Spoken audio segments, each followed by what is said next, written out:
Hi, this is Libby. So we're finally ready to add color.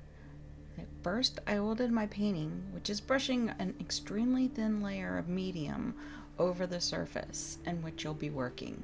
This time I'm using Liquin. I generally don't use Liquin for my oiling in. I would prefer a mixture of stand oil and mineral spirits. But I'm on a time crunch, so we're going to use Liquin because it dries faster. Just be aware that that's what you're getting into. And since I'm working the entire surface today, I oiled in the entire surface. Because normally you just do small patches of oiling in for what you're working on. Anyway, so at this point, I'm working only with straight Liquin as in my medium, and I'm working with phthalo turquoise and Anthraquinone. It's close enough, I think. Blue and cadmium yellow and white to get me started. So I'm noticing this is really bright. I want a soft, creepy look, so it's a little too bright for what I was going for. So I'm going to add some Indian yellow, cadmium orange, and Quinacridone red to my palette, just to tone down those greens and blues. I really was expecting to do more of a monochrome with this one, but at the last minute, I decided to add more color.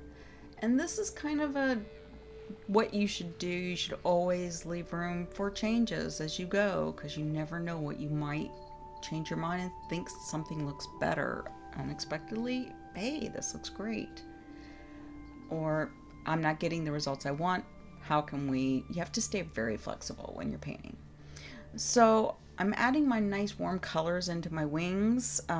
It's a color mixtures of the warm colors on my palette, which are the reds, yellows, and oranges.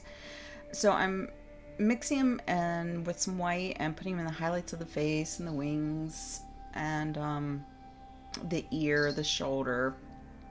But I'm still trying to maintain that brightness. I'm trying to add all the highlights and keep a cool feeling to the painting. That was my cat. So if I felt if I'd gone with my richer reds and yellows, I would have lost that softness and harmony that I was striving for this painting.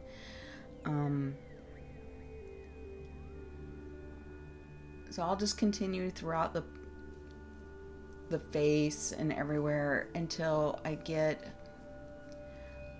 enough of the warmth around the face, but still maintaining the greens and blues that I had put in there originally to keep her overall cool. I just need a little warmth to her. So we're gonna warm her up. Now, due to my eyesight, I continuously darken things up and lighten things up because I have to keep a pretty high contrast. And so I'm constantly going back and forth with darkening and lightening. I darken the lips with way too much of my warm colors. So the nice thing about working this, and this is the reason why I'm using this as a beginner tutorial, is, and I'm so glad it kind of happened on lips so I could tell you. If you noticed, all I did was take a paper towel and wipe the lips. Well, that's what's so good about doing the Grisaille, and you wait for it to dry, which is a monotone, usually black or like burnt umber, and then you go back, wait for it to dry completely, and then you go back over and you do oiling in. So you oil in over it and you paint on top of that, and if you don't like how it's coming out, you just take your paper towel and wipe it right off. It'll come right off and leave what was dry underneath it. That makes it really easy when you're doing something that you're not positive the direction you're following. So I took some whites and yellows, a little bit of the cadmium red, and threw some highlights into the wings and on her face. Like I said, I'm going to continuously lighten, darken, and because I have to maintain the high contrast for me to even see the canvas. Especially when I'm trying to film. I am a gazillion times farther away than I am used to painting, and my head still gets in the way sometimes, like it's peeping in now. So now I'm doing the adding the dark back in, and this is how I work. It's probably not a common way of working. I'm sure there's more economical ways of working, but due to physical impairments, I have to work this way for me to continue. So if you think ahead and you can avoid doing the lights and darks if you see well enough. So if you notice that the darks I'm putting in aren't solid lines on the wings, I'm leaving room for some highlights, is the reason why they're kind of chunky looking. Normally I would put in like nice smooth lines, but I want these wings to really sparkle, so I'm leaving areas so I can add some whites, and you'll see near the end I add a lot of white, and that's where my whites are. They're going to be on the tip, along all the lining on those wings. Again, I'm just darkening up again and reestablishing all the darks.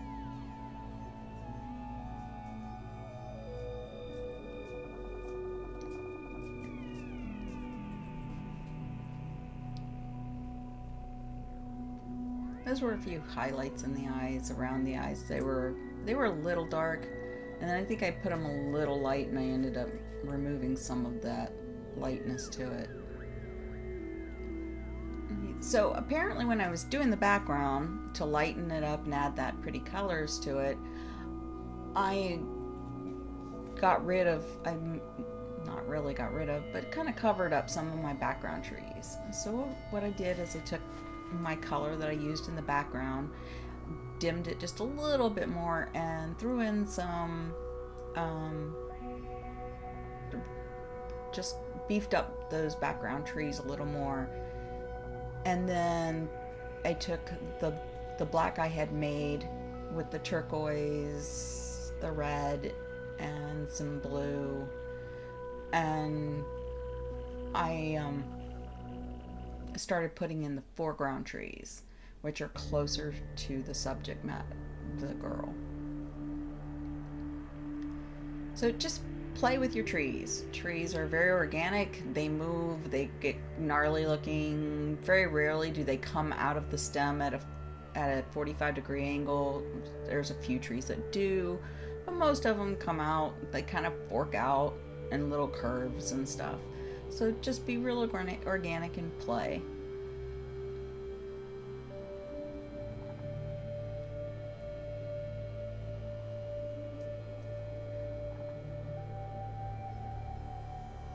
So here's where I started adding the wisps in the hair, and try to make the hair part of her now.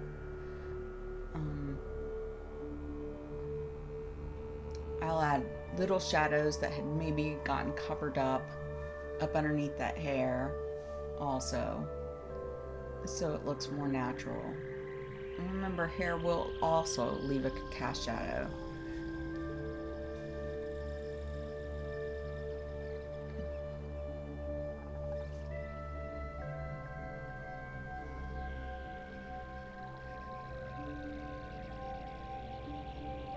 Again, with hair, it's sort of like the trees. Just enjoy yourself, be organic, let things flow, what you would think would be natural.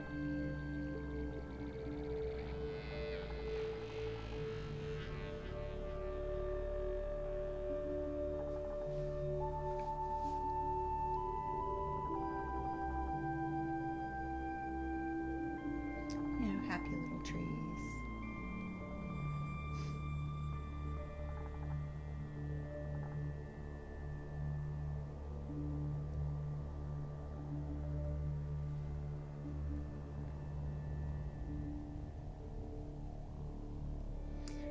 Also try to work around your painting instead of just one spot at a time. Well, that's my method, is to work around the painting.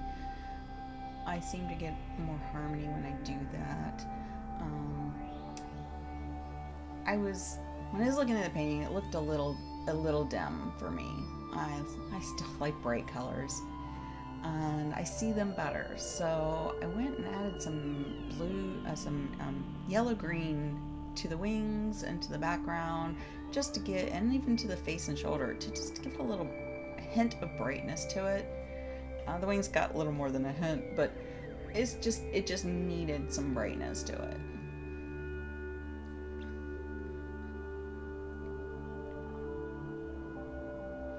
But that little hint looks like a glow from the wings on her, so.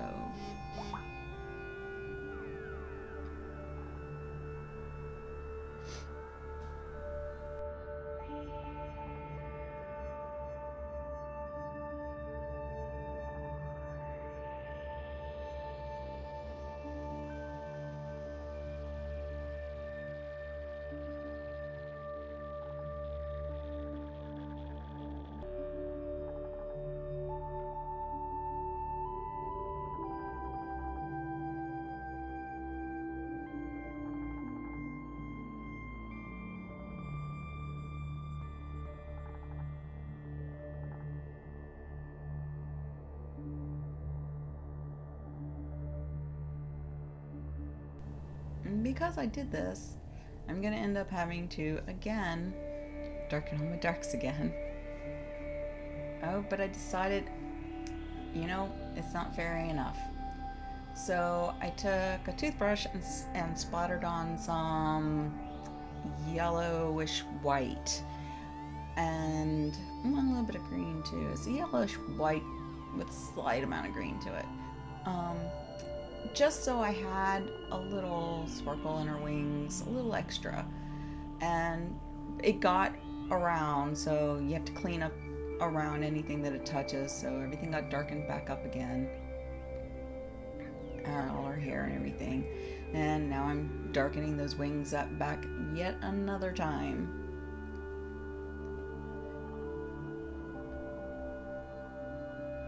And if I was more patient, I would have let it dry, and then those wings would have been no problem. But I knew I was getting close to finishing this painting, which is rare on a first layer of color. I usually go 3 layers of color as average. And this one, I'm adding my final highlights on the wings. That's the last thing I knew I was going to do, is added those whites on the lines of the wings, just so they nice and bright. So I hope you enjoyed my video. I hope this helped, and please stay tuned. I'll be making more, and just let me know if you liked it in the comments below, and please like and subscribe. Thank you for watching. Bye.